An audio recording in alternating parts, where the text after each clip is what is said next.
Terkuak identitas pria tewas penuh luka di Subang. Konsultan konstruksi asal Sulsel.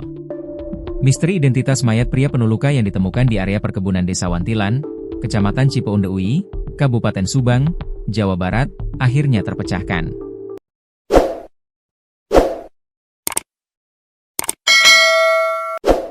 Kapolsek Cipeunde UI, Kompol Kustiawan, memastikan korban merupakan warga negara Indonesia yang berasal dari Sulawesi Selatan dan berdomisili di Klaten, Jawa Tengah, sekaligus menepis dugaan awal bahwa korban merupakan warga negara asing.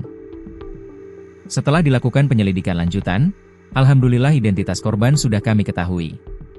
Korban adalah warga negara Indonesia, berasal dari Kecamatan Mamajang, Provinsi Sulawesi Selatan, dan berdomisili di Klaten, ujar Kompol Kustiawan kepada wartawan di Mapolsek Cipeunde UI, Kabupaten Subang, Senin, 5 Januari 2026. Ia menyebutkan, korban diketahui berprofesi sebagai konsultan konstruksi berinisial HR, 66. Yang bekerja di kawasan industri Surya Cipta, wilayah Kecamatan Cipeunde UI, Kabupaten Subang. Berdasarkan data yang kami peroleh, korban bekerja sebagai konsultan konstruksi di kawasan Surya Cipta. Jadi kami tegaskan korban bukan warga negara asing, katanya. Terkait dugaan korban merupakan keturunan asing, Kompol Kustiawan menyebut pihaknya belum dapat memastikan hal tersebut. Sampai saat ini kami belum bisa memastikan apakah korban keturunan atau bukan. Yang jelas statusnya adalah WNI, ucapnya. Sementara itu, penyelidikan terhadap kasus dugaan pembunuhan ini masih terus dilakukan. Polisi tengah memburu pelaku yang diduga bertanggung jawab atas tewasnya korban.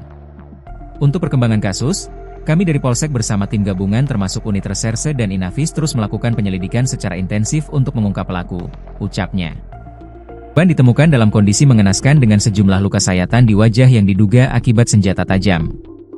Mayat tersebut pertama kali ditemukan sekitar pukul 13.30 WIB di semak-semak perkebunan wilayah Munjul, RT 14 RW 06, Desa Wantilan.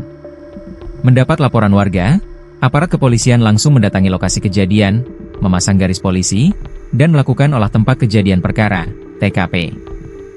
Kapolsek Cipeunde UI, Kompol Kustiawan, mengatakan kondisi korban menguatkan dugaan adanya tindak pembunuhan.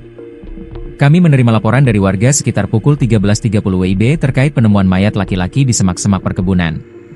Saat dilakukan pengecekan di TKP, ditemukan banyak luka sayatan di wajah yang diduga akibat senjata tajam, ujar Kompol Kustiawan saat dikonfirmasi tribunjabar.id, Minggu, 4 Januari 2026, pagi.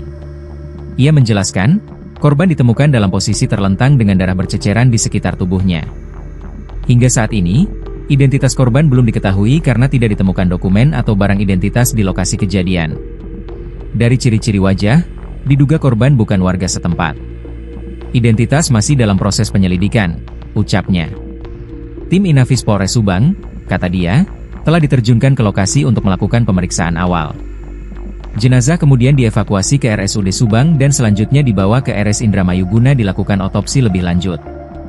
Sementara itu, Kepala Dusun RW 06 Desa Wantilan, Yudhistira, mengungkapkan penemuan mayat bermula saat seorang warga bersama anaknya hendak mengambil hasil kebun berupa buah nangka.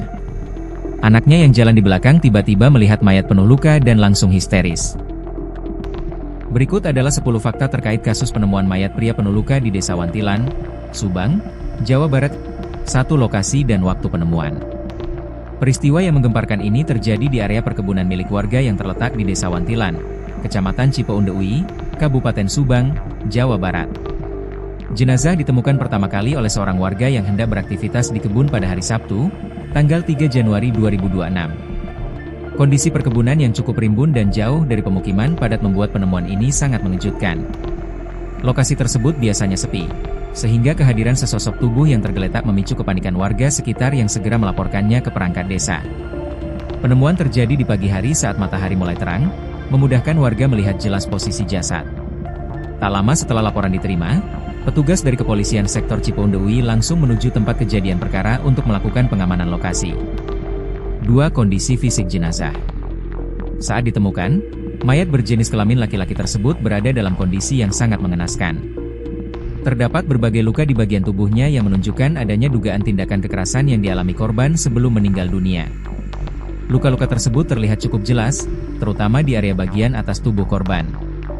Bercak darah yang sudah mulai mengering di sekitar jasad mengindikasikan bahwa kejadian maut tersebut kemungkinan besar terjadi beberapa jam sebelum jasad itu ditemukan. Warga yang melihat pertama kali mengaku tidak berani mendekat karena ngeri melihat banyaknya luka pada tubuh pria tersebut. Pihak kepolisian pun segera memasang garis polisi untuk menjaga agar kondisi fisik jasad tidak rusak oleh kerumunan warga yang penasaran. 3. Identitas korban masih misterius.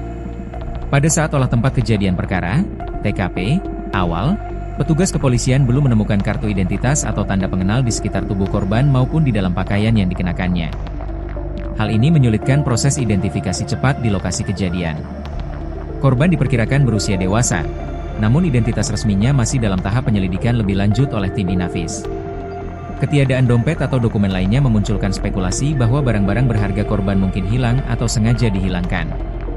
Polisi mengimbau kepada warga Subang dan sekitarnya yang merasa kehilangan anggota keluarga pria untuk segera melapor. Pengambilan sidik jari dan pencocokan data kependudukan menjadi langkah utama yang ditempuh aparat saat ini.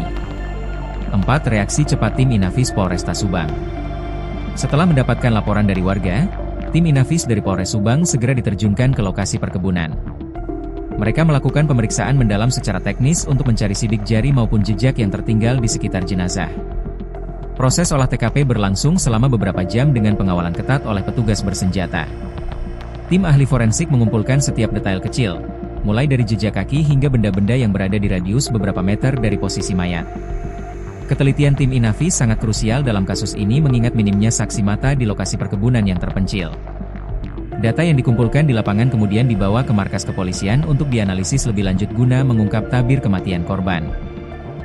5. Dugaan menjadi korban pembunuhan. Melihat pola luka yang ada di tubuh korban, dugaan kuat mengarah pada tindakan pembunuhan atau penganiayaan berat yang menyebabkan kematian.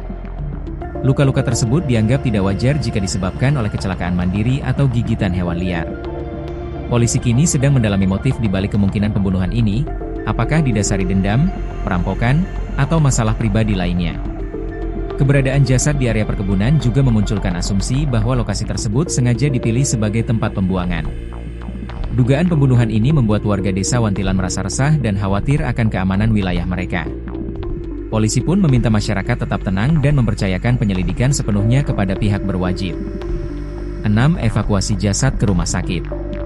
Setelah proses olah TKP selesai dilakukan, jasad pria tersebut segera dievakuasi menggunakan ambulans menuju rumah sakit setempat. Evakuasi dilakukan dengan protokol standar kepolisian untuk menjaga integritas bukti-bukti medis yang melekat pada tubuh korban. Tujuan utama evakuasi ini adalah untuk melakukan proses otopsi guna mengetahui secara pasti penyebab kematian dan kapan waktu kematian terjadi. Ambulans dikawal oleh kendaraan patroli kepolisian melewati jalanan desa yang dipenuhi warga yang ingin tahu. Keluarga korban, jika sudah teridentifikasi, nantinya akan diminta persetujuannya untuk tindakan medis lebih lanjut.